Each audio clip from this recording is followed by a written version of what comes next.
We're back 7:38 this morning on Consumer Confidential. Not so happy returns. The National Retail Federation estimated in 2022 Americans would return $816 billion worth of merchandise. So, for perspective's sake, that's nearly 1 in 5 purchases. Guilty as charged. So now, perhaps not surprisingly, retailers are tightening their refund policies. NBC's Vicky Nguyen's got details on how to make your returns easier and cheaper. Yeah. So, Vicky, it used to be when you bought something online, you didn't like it, it was a simple, easy return. But is that not the case so much anymore? Things are definitely changing, Hoda. Once upon a time, when we were nervous about going online to buy something, what is this, the internet shopping?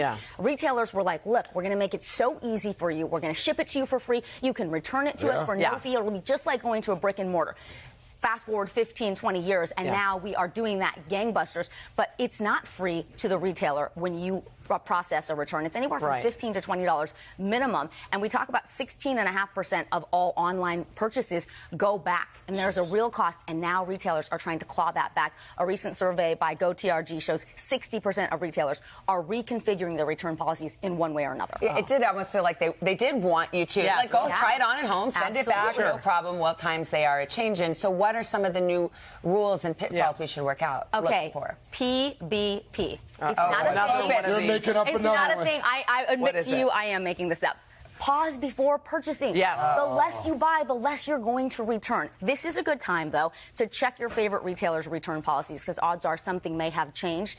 And then when you get that item, if you're not positive you want it, make sure you keep it in original packaging. Try it on without makeup or perfume on, because if you return it, it needs to be in sellable condition. So much of these returns ends up in a landfill, so it's wasteful. Even if you get your money back, it's very wasteful, and there's a cost to the environment, all that shipping, that carbon footprint of sending you something, you boxing it up, sending it back. So those are things you need to keep in mind. And if you go to return in-store, always bring your ID and your original form of payment. That just helps to expedite the return. Someone said wait 1 week. If you're going to buy something online that's not urgent. Yes. If you look back in your little basket and it's a week later and it's still there and you need it, then get it. Sometimes you get a discount, too. Yes, right. Sometimes you get a coupon in the email. I listen to you.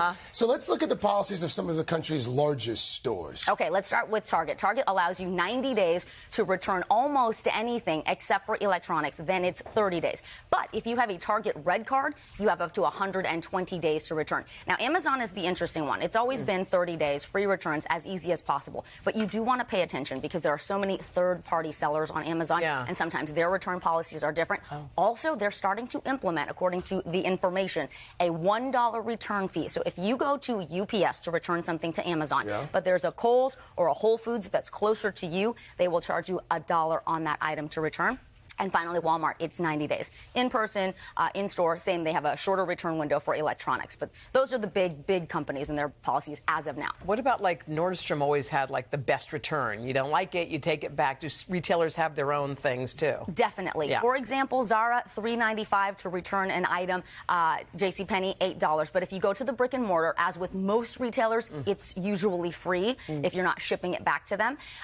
The other thing is loyalty programs. So DSW, which is Designer Shoe Warehouse, and H&M, if you return an item online by mail, there is a fee. But if you're a member of the loyalty program, it's free. So it really pays to look at the fine print to see if you should sign up.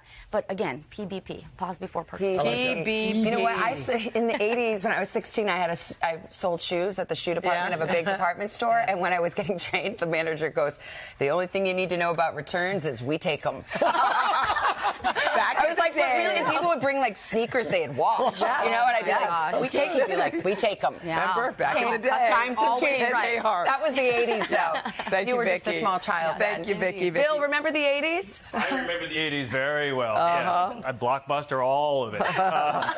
Hey, I need Vicky's advice too. And like, you know, I'm one of those spouses that does all the returns. You know, so yeah, I'm a regular at the UPS store. And that's a look at your Tuesday forecast. I want to hear more about your shoe selling career. Oh my gosh, I was 16, and did you really want to know? Because I could go on and on. We worked on commission, got 10% for if you sold a pair of shoes. And did you so clean it was up? like $50, you'd get $5. Some days were good, some days were bad. But my dad would always, he was so amused by it. How many shoes did you sell today, Savannah? I bought shoes for me. Yeah. I bought some shoes for I'd be like, sure, it fits. Shove it in there. Well, the shoehorn is 5.5, all about. you're an 8? Well, sorry. Yeah. Hey, thanks for watching. Don't miss the Today Show every weekday at 11 a.m. Eastern, 8 Pacific on our streaming channel, Today All Day. To watch, head to today.com/allday or click the link right here.